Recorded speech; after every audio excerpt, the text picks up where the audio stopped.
আমি একজন মেয়ে, আমি রমজান মাসের সবগুলো রাখার উদ্দেশ্যে সাময়িকভাবে মাসিক পিরিয়ড বন্ধ রাখার জন্য যদি কোনো ঔষধ সেবন করি, তাহলে কি গুনাহের ভাগীদার হব নাকি আমার রোজা বিশুদ্ধ হবে? অনেক মা বোনরা এটি করেন, অর্থাৎ রমজান মাস আসলে তারা তাদের মাসিক বন্ধ করার জন্য বিভিন্ন মেডিসিন গ্রহণ করেন।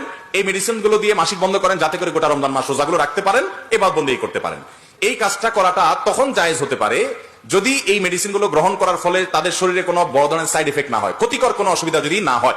যদি এরকম মেডিসিন গ্রহণ করার ফলে তাদের ক্ষতিকর কিছু হয়, সাইড এফেক্ট হয়, তাদের শরীরে অসুবিধা হয়, তাহলে সেক্ষেত্রে সেটা গ্রহণ করা জায়েজ নাই। কারণ আল্লাহ বলেছেন ওয়ালা তুলকু বিআইদিকুম ইলা তাহলুকা, তোমরা নিজেদেরকে ধ্বংসের দিকে ঠেলে দিও না, আপনার শরীরে ক্ষতি হয় এমন কোনো কাজ করা আপনার জন্য কি হবে না, জায়েজ হবে না।